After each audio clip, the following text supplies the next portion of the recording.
Bleav in Chargers. If you're listening, I hope you can hear the smiles on our face because what a treat we have for you today. A big thank you to our friends at FanDuel for putting this together because with Lorenzo Neal, I am hopefully going to sit out the majority of this and just let these two go at it. The great LaDainian Tomlinson is with us today, the Hall of Famer in the conversation, as firmly in the conversation as the greatest running back in the history of the NFL, a former teammate of yours, Lorenzo, and I'm just going to let you take it away here. But LT, thanks so much for being with us, man. Absolutely. Good to be on with you. Hey, T, it's always great to see you, man, and thanks again for coming on. Let's get right to it and dive in. When you think about your career, I know during the moment, I know you and I on the field at practice, man, T, I'm like, do you know what you're doing? God, you just single season touchdown record, all these things. And it was just interesting. You like, Lo, I don't want to think about it. And now we're here, fast forward, been out of the league, removed. When you think about it now, what do you think? Well, I think it was incredible, to kind of have the run that I had, when you think about all the numbers and just the records and all that kind of stuff. And it's weird, Lo, because, you kind of realize at the moment that you're doing something special, but you're in the moment and you don't want to, kind of think about anything else other than that current moment. And you're trying to be the best that you can absolutely be for your team. And, our teams at that time, obviously, we always had a chance. We were always in the talk of they're going to make the playoffs, probably going to win their division. How far can they get in the playoffs? So in my mind, that's all I thought about. Now, sure, the records were coming and people were talking about that, but it wasn't a main focus for me. But now, over the years, Lo and money, people, coming up to me, talking to me about my historical career and different things and comparing me to people, historical running backs and such. I just think, I think back as a kid who had the dreams of just making it to the National Football League and, wanting to live up to the people that I looked up to, Walter Payton, Emmitt Smith, Jim Brown, those type of guys. And I would say, guys, I've done pretty good for myself to, kind of be slid right in with those guys. Yeah, no doubt. You said in the moment, LT, and I would love because I'm lucky, man. I get to do this every week with Lo and just such incredible respect. One of my favorite players to watch play, and we talk about it all the time that, for whatever reason, fullbacks aren't viewed the way they should be, and Lo should be in the damn Hall of Fame. I don't think there's any question about it. But in the moment, can you think of any? Is there a block that comes to mind when you're running behind Lo when he just cleans someone out and you still have to finish the play, but to yourself you're kind of smiling like, oh, damn, did Lo F that guy up, man? Oh, don't that happened a lot, but I'll tell you, when I knew Lorenzo Neal was the real deal and he was the best fullback in the game, and I love my boy Ray Lewis. Ray, if you're listening, I love you, brother, but I got to tell this story. And Lo know what I'm about to say. Hey, we were running ISO, and it was Lo on Ray Lewis. Lo Neal against Ray Lewis, mano a mano. Let's see what we got. And when I see Ray Lewis hit the dirt like he didn't want none of Lorenzo Neal, and he's not the only one, so don't feel bad, Ray. That man made a lot of guys hit the dirt. But when that happened, I said, oh, my God. This man is the baddest man alive, playing the fullback position. Buddy, it's so many moments, buddy. LT loved getting the ball right. And you've got to jump in on this. I'm going to tell you, LT, if he's even, he's leaving. If you see the back of 2-1, I had so many slogans. If you see the back of 2-1, it's too late. I'll tell you a game where LT did not want the ball. We're up 21-0 in Cleveland, 14 below. I mean, it's cold. LT's already got like 80, 90 yards and freezing. It's an LT show. We break the huddle. Snot's coming out LT's nose. It's frozen. He says, he said, low, and I'm in the fullback position. I look back, I go, what's up? He said, I can't feel my hands. I was like, what you want me to do about it? Hey, that was the most miserable game I've ever played in. And here's the thing. We knew what was on the line. We were trying to clinch our first division title. But here's the thing. It was so cold out there. If you remember, Lorenzo, the Cleveland Browns defense didn't want none. They said to us before the game, hey, guys, tell Marty to just run the damn ball and let's get the hell out of here. That was their exact words to us. When it comes to the run game, LT and Low, both of you can weigh in on this. It's a way, right, to establish, your physical superiority over another team. And like you said, those teams and the aughts that you guys had when you were reeling off back to back to back, division wins and making runs at the AFC championship game. I would assume there were moments. Now, maybe it wasn't vocalized, but in the fourth quarter when guys had enough. It's like, come on, man. Can we just did that ever get vocalized to you? Could you read it on their bodies when you know that they had enough? And then what would you do? Would you back off? Would you double down? Like, how would you approach that when you had established, your run game, your superiority over them? They look like they want to quit. What do you do in those moments? Yeah, money. We understood the long game. We understood how we wanted to play, the brand of football we wanted to employ on the defense. And it had nothing to do with the first quarter. The first quarter was just kind of wash. We're just setting you up. We're just giving you body blows, because we knew that we had the more tougher team. And late in the third quarter, in the fourth quarter, your body language would tell us you were quitting. We would see guys walking off the field with their head down, arguing with their coaches, arguing amongst each other. That's when we knew, hey, guys, our brand of football we've been posing on these guys. We already knew what time it was. And did we back off? Absolutely not. Money, those were the times where it was time for the 50-yard runs. It was time for me to go up over 150 or 200 at times. Those were the kind of days. And here's the thing, not just me, but my guys, Lorenzo, the offensive line, they wanted that. They smelled blood in the water. And that's when they really wanted to get going. So it was just a beautiful time, a beautiful way to play football. And I think we all enjoyed that brand of football that we played.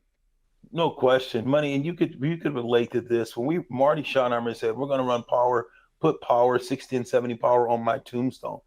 We would line up, and I played with some great backs. Of course, Corey Dillon. Where Corey Dillon said, man, Low, you going to play with a rider. I mean, you have Corey Dillon, Eddie George. Guys were saying, dude, this guy is special. Running backs don't usually give it up to guys like that. But Corey's one of those dogs. You know how he is, LT. Corey Dillon, He is crazy, but he's like, man, LT, he can go. Now you got him. And it's like, when you see this guy doing that, it's like, wow. Giving props. I was like, man, he's amazing. We still would talk, when we would be winning, Corey's losing. He's like, man, y'all running, man. And it's just, we would line up and we would run power. And LT ran power better than any, because he knew how to stay so tight. I'd say, get on my hip and don't dip. He could stay on the up so short, and the linebackers, he would make my block so easy. They would be peeping outside and he would set my block up. I could kick out. It's one cut. You see how LT cut on the dime and leave 10 cents change. The way that he ran, it made everyone's job easier.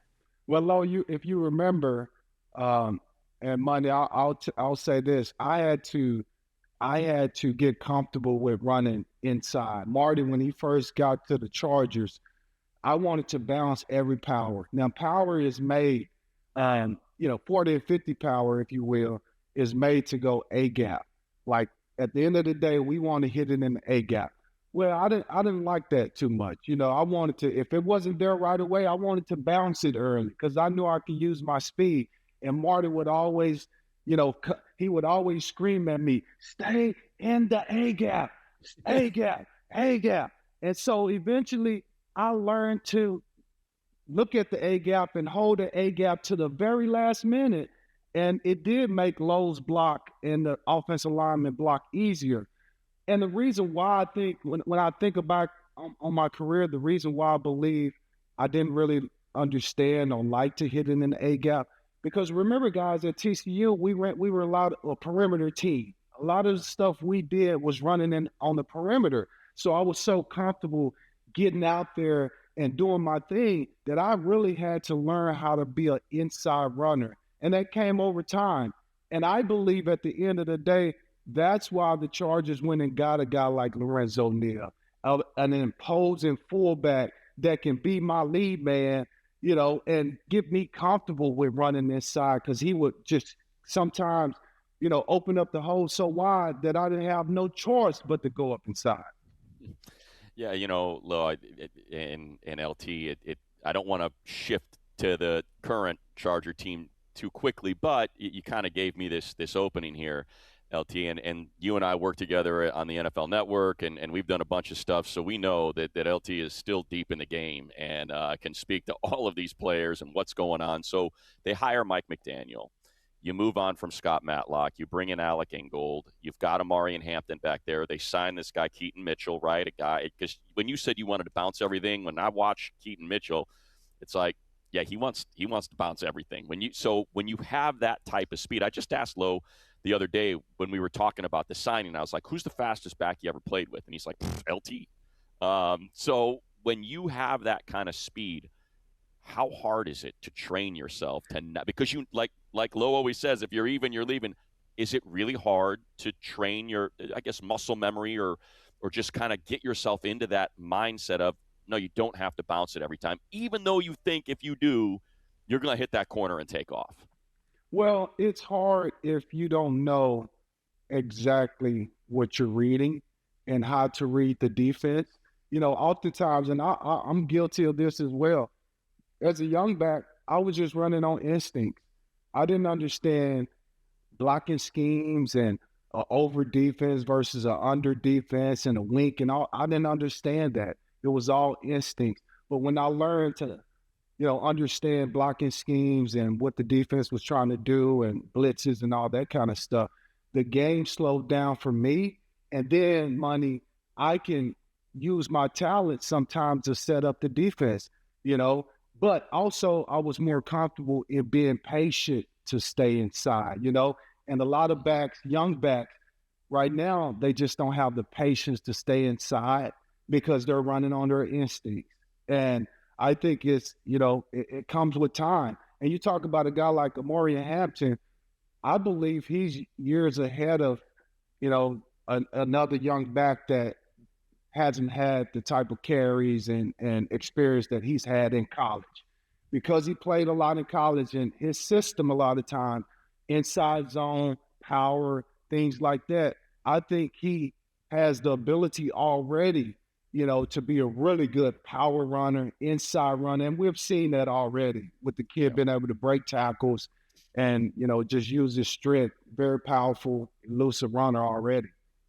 And Natron said a lot about him. Natron Means, who coached him, LT, said when we brought him on, he talked about his instinctive and what he can do. When you look at the Chargers and you say the Chargers can go deep in the playoff, if what is to happen? Well, I Bleav we have one of the best offensive lines in football. When they are healthy, they will be one of the best offensive lines in football. And I'm a believer, and Lo, you know this about me. Trenches wins football games, especially when you get to the playoffs, when, those margins get so slim. Trenches, offensive line, defensive line, that's what wins you the game most of the times, being able to control the line of scrimmage. And I think we have all the pieces. If those guys are able to stay healthy up front and along the defensive line, that's what it's going to take. I mean, I'm so excited about the pieces that the Chargers have, accumulated, and a lot of talented guys. But the key is offensive line. There's no question. What do you make of kind of what's going to shift with the offense and the hiring of Mike McDaniel, LT, when, you think about, when you're talking Marty ball, you're talking Harbaugh ball, right? Fullback, tight end with his hand in the ground, running power. Well, McDaniel, you know what he runs. I mean, it's that Shanahan, Sean McVay, a lot of wide zone kind of stuff. How much different is this going to look, you think, this year? Well, I think it'll be interesting to see how different it looks. But I certainly Bleav the personnel is there on that team to run the scheme that Mike McDaniel wants to run. Um, I think about back when, if you remember when Jim was at San Francisco, they were a wide zone type of team with Colin Kaepernick out the pistol. They would run that wide zone, and they would do some of the things that you've seen Mike McDaniel in Miami do. With the tool in the pistol and running the zone, and then the play action comes off of that. So I'm excited for that part of it because I Bleav we have the personnel to pull that type of scheme off. Now, at the end of the day, I do think, he's going to want to press the ball down the field, push the ball down the field with Justin Herbert. So what guy emerges as that deep threat for us to be able to stretch the field and keep defenses honest? But there is no question about it. The offense will look a little different, and I think we'll be a little bit more balanced, but also have that explosive element to it. When you're thinking about, talking about the offense, you're absolutely right. Offense entertains. We know that defense wins championships. Usually you look at Seattle, you think about, the Ravens back in the day of yesterday. You're talking about the offense is going to be different. It's going to be balanced. When you look at the defense collectively, where's the biggest concern to you? Max getting a little older. Do you need another pass rusher? How do you balance and how do you say, can this team hold up when it gets thick? Yeah, I think Chargers, we've done a great job of kind of building depth along that defensive line over the last few seasons. And I think it's evident why. If you guys remember, we have struggled a little bit, against the run, particularly interior runs on our defense. And so I think, we've addressed that, and it's still yet to be seen. Of course, Khalil is getting a little bit older, and I would have to say we have to wait and see what happens in the draft, because I think some of the holes that are possibly there on defense can be filled in the draft. When you talk about another pass rusher, when you talk about maybe an interior defensive lineman, when you talk about possibly, maybe another linebacker to add depth to that team. But overall, this is a well-balanced team, I feel like has some depth to it. And I think they're right on the cusp of being able to make a deep run and possibly even going to the Super Bowl. All right, well, we're certainly excited to have ZipRecruiter back. Look, hiring people is not easy. They help. Sometimes you kind of get that vibe from someone. If you've ever hired people before, or if you've ever recruited people before, you just kind of get a vibe. And ZipRecruiter, it's what they do. They can kind of help you identify those candidates that are going to be the best for your business. Teamwork, right? It's like 5 fingers on a hand. You want everybody working in unison, pushing forward. They have powerful matching technology. They find qualified candidates quickly. They have new features, by the way. They show you the most interested, the most qualified candidates first. That way you don't have to do the sifting. You're going to find the right people faster. You want to find candidates that want the job, that aren't looking for a job. They're looking for your job, the one that you are trying to fill. So try it for free right now at ziprecruiter.com/audio. Again, you can try it for free. ziprecruiter.com/audio. 4 out of 5 employers who post on ZipRecruiter get a quality candidate within the first day. So what are you waiting for? Meet your match on ZipRecruiter. Again, one more time, ziprecruiter.com/audio, and you are trying for free right now. ZipRecruiter.com/audio. Yeah, you mentioned wide receiver, LT, and you played with some great ones. Think about, the great Vincent Jackson and what he was able to do downfield. You and I were sitting on the stage next to each other when they drafted Q, and it's great to see him, kind of dig out of what he found himself in his rookie season, and every year he's gotten better. But when you look at that wide receiver room, and I know you were, the beneficiary of a good wide receiver room and how that helps the run game, do they need? Do you feel like they still need that sort of X boundary? Like, I'm just going to run those 9 routes and try to open this thing up. Do you think they need that? Is Lad quick enough to do it? Can Q do it? Like, what do you see when you look at that wide receiver room? And is that something that maybe is sort of a quiet, underrated need on this team? Well, that's interesting, Money, because Q has made the progress that you want to see from a guy that was drafted in the first round and expected to be, one of the top receivers or the top receiver on this team. That's what he was drafted for. And I think we've started to see the explosive element that he could provide. With Ladd, man, I think Ladd is a guy that you can line up all over the place. He can be your Jackson Smith and Jigba, if you will, a guy that you move around. He can play outside, he can play inside, create mismatches for him. But the guy that I Bleav needs to kind of come to the forefront is Tre Harris. I think he showed flashes last year, man, that this kid has the potential to, kind of take over. With Keenan came, obviously, and did a great job.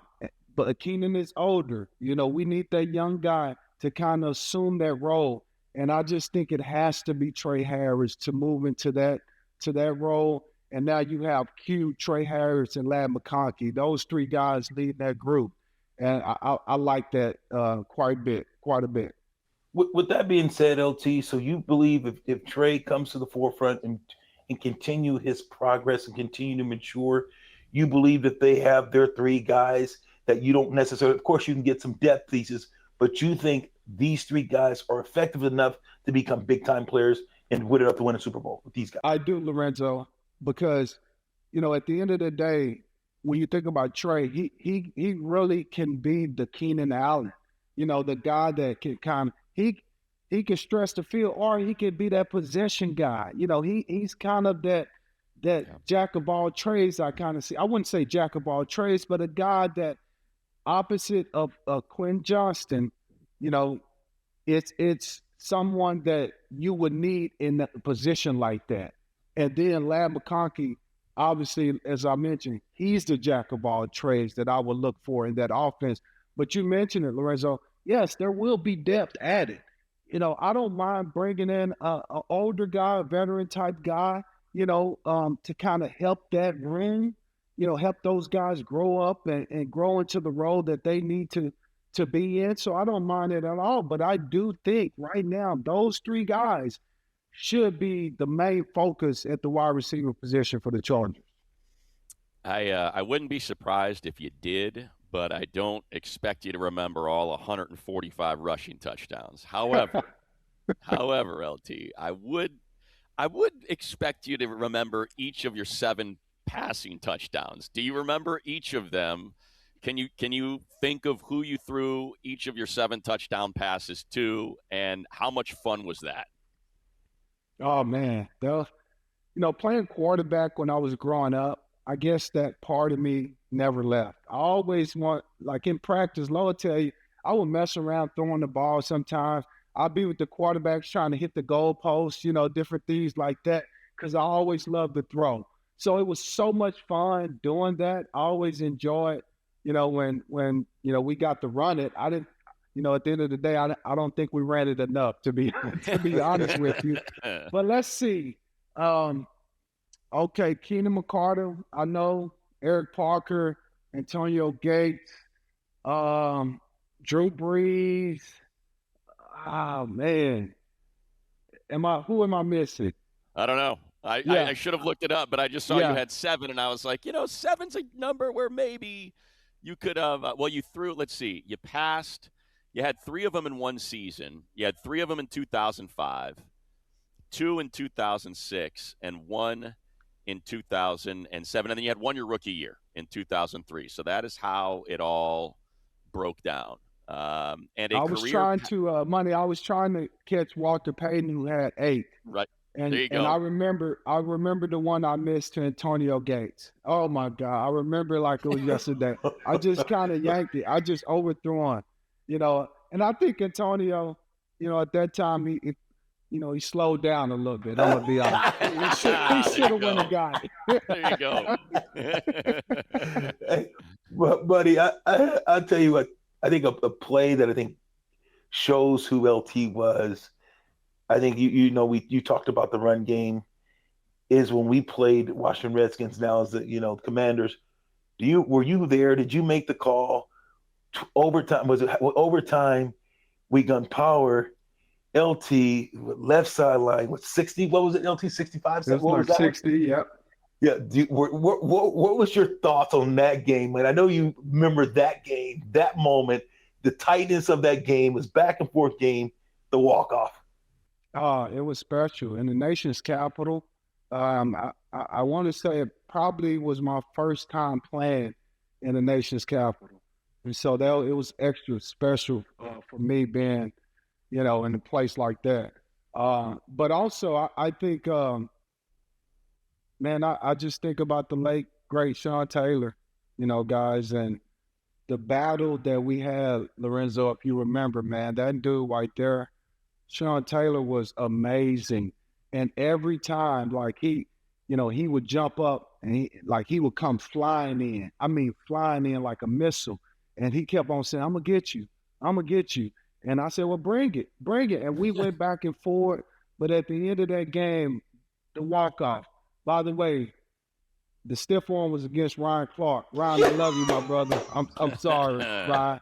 The stiff arm was against Ryan Clark in open field. And to take it all the way. And then Sean Taylor coming up to me after the game, and he just basically said, "Hey, man, you're the real deal. Like, you're the best."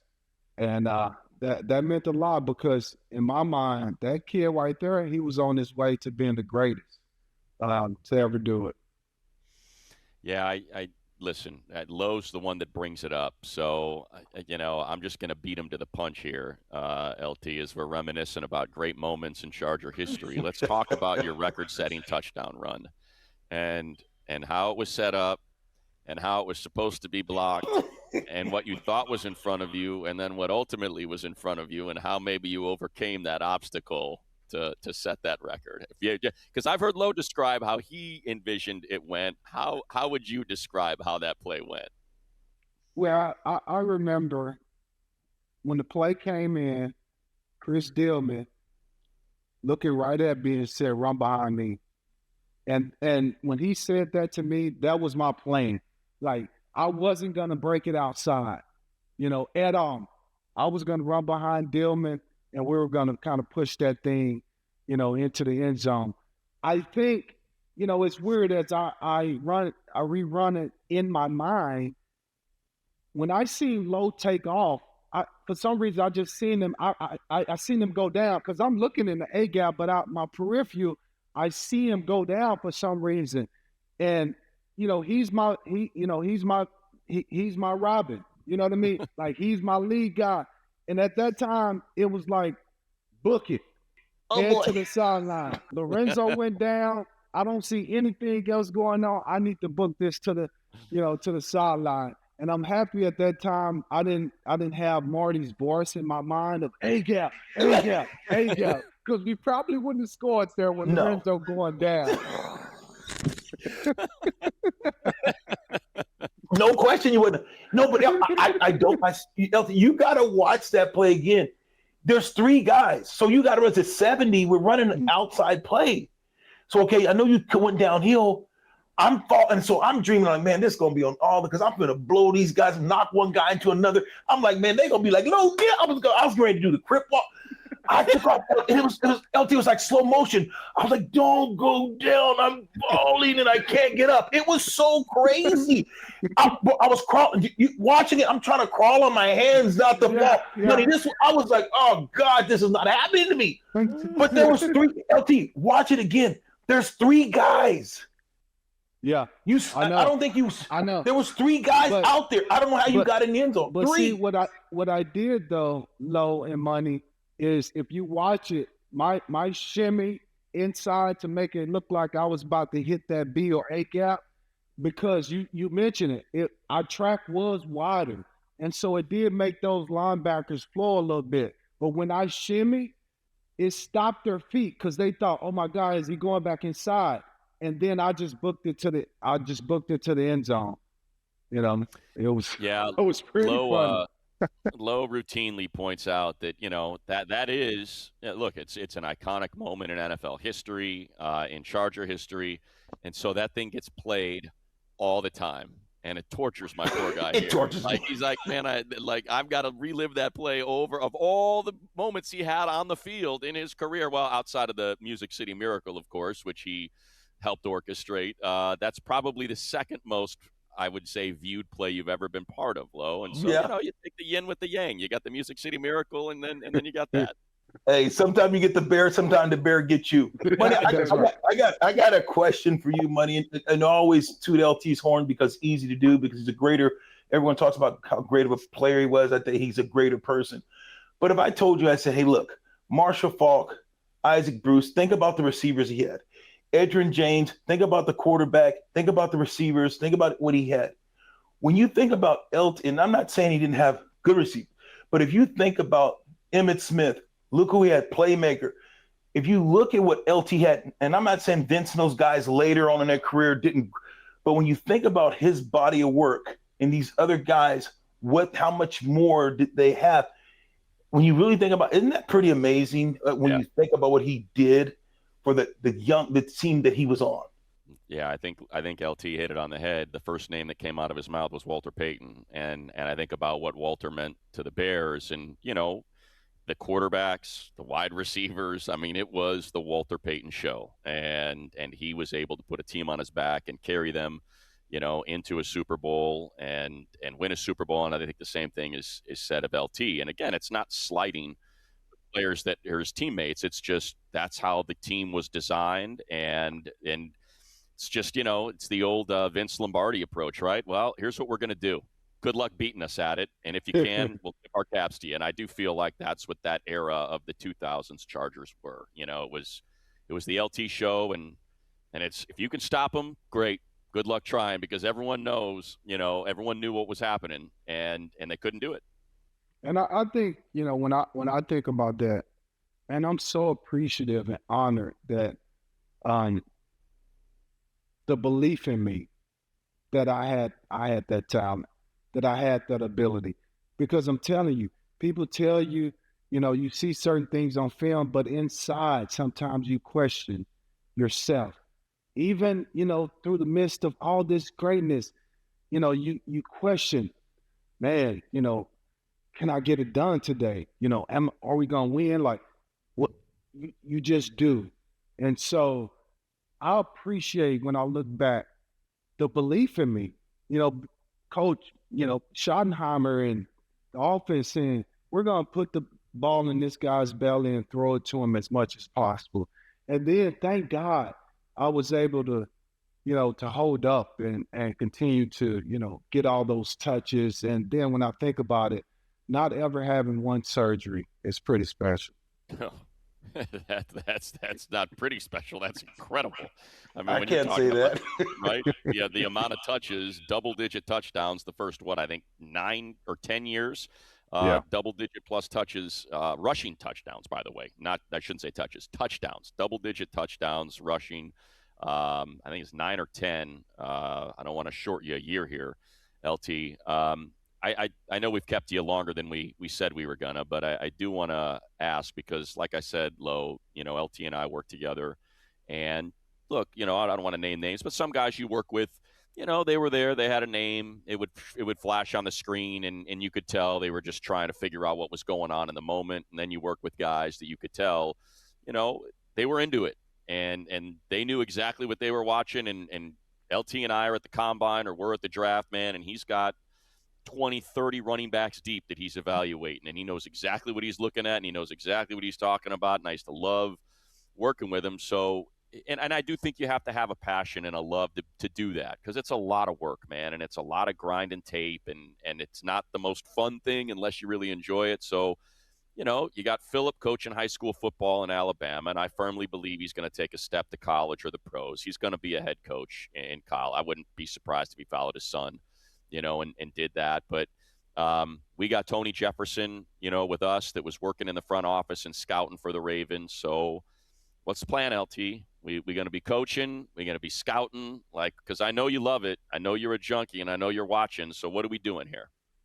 Well, I've been coaching my son for the last 3 seasons at his school.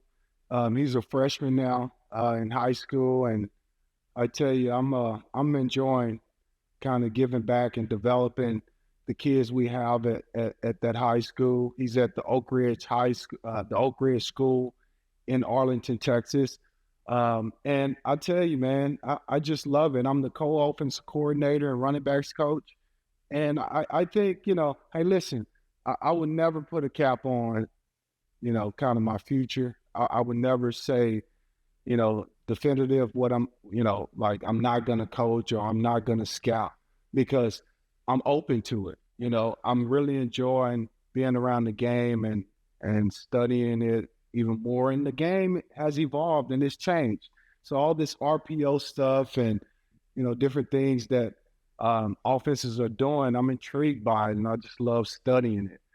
And so who knows, money? I mean, it can happen. I could continue this coaching thing or, go into the front office one day, but that's yet to be seen. Hey, Lo, I want to jump in real quick and ask. If Phil, let's just say, I'm not going to say where because I don't want to take somebody's job, but if Philip gets a head coaching job and he calls you, and because I do think I can totally envision him doing that and bringing a bunch of his guys with him. If Philip called and said, hey, I want you, and I don't know where it's going to be, where you would have to move to, but what would you do if Philip called and asked? You talking to me or LT? Both? I'm talking to both of you guys. Oh, because he's your friend and because you know him, because you play with him, you would listen. You would go out and look at it, and you would take a serious look at it. I would definitely, if LT called, if he had a head, you definitely. I know what it takes to win, and I think LT can chime in too. We know what it takes to be great, and it's so hard sometimes when I go out and I put on camps or I'll go to high schools and I'll help, and the way that you have to push and the things that you have to get out of the kids and these young men, I don't know, because of so many change, are they willing to sacrifice what you want? Because it's hard to coach and hard to give it your all when you want something more than the kids. So that's the only thing that I wrestle with money personally about getting into coaching, and that's what stopped me thus far. Yeah, I think for me, of course, Philip is a friend, and I want nothing but the best for him. I Bleav he has, a bright future at the head coaching position. So of course, I would consider it. I just think it would depend on where I am, and kind of getting my son and my daughter through high school, all that kind of stuff, and getting them on their way before I made a true decision like that. But at the end of the day, Lo just spoke to it. In order to coach, you have to remove who you were as a player and understand the kids that you're coaching and have patience at the end of the day, because the patience of developing these kids and teaching is the most important part. Nowadays, it's not so much about skill. It's really not. It's about development. Certain kids gonna have the skill, but if they're not being developed, their skill is only gonna go so far. Today's game is about developing, and understanding, communicating, and I think that part of it, not to toot my own horn, but that part of it, I understand from a coach's standpoint. Yeah, and I think there's nothing better than high school football, man. It really, right? It really is just there's a reason why you're there, LT. There's a reason why Philip's there. There's just something special about that age with those kids and the impact you can have in their lives in those 4 years, and teaching them the lessons that football is able to teach them, right? Absolutely. There's not, money.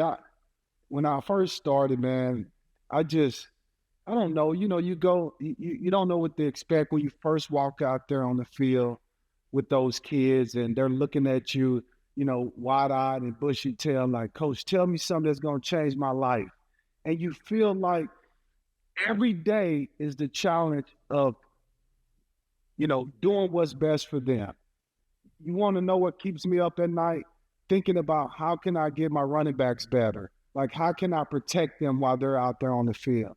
How can I, make sure that, their mom or dad or, is not worried about what they're doing on the field, and that they're can protect themselves and all those things. That's what a coach goes through. And that is weird because I can look back and see kind of, what my high school coaches and college coaches worried about, and the way they approach the game as well. Lo, I think we've certainly kept him a heck of a lot longer than we said we were gonna. So I don't know if you got anything left for him. I feel like we've exhausted it. It was a lot of fun doing this, though, man. No question about it. LT, you're the best, man. We appreciate you coming on. I know you got a busy guy, busy schedule. And like I always tell people, you're a better person. You were a player, and you were a hell of a player. Best that ever did it. One of, if not the best. And you did it with class. And people think that you're always so meek and humble, but they don't know that line that's in there. When you walked on the field or people got in your way, you think LT's meek, LT's tough. This is a guy that if I had to go to a bar and there was a guy I got to grab, hey, even though his statue may not be big, there's a line inside that boy. That I was a competitor. Thank Exactly. you, Lo, for saying that. But, being a competitor, man, it all means you get the job done. At the end of the day, Money, I just Bleav if it came down to me or you, I'm gonna win. If I had to, bite, scratch, claw, whatever I had to do, I'm gonna do it to win in competition. But Lo, man, I love you, man. You've been so good to me over the years, and still is, and you're a dear friend, man. So appreciate all that you do for me, brother. Blessings. You too, brother. Love you, man. There we go. Now we're just going to get Lo into the Hall of Fame. That way he can wear one of them cool shirts like you're wearing right now, LT. Absolutely. Money, when he was talking about how he'd fight you, you didn't tell him your wrestling story. You didn't tell him you was a wrestler and your brief career. My time as the under 70-pound second place finisher in the city of Hammond, Indiana, is we can put a pin in that for another day. As great as the stories are. Okay.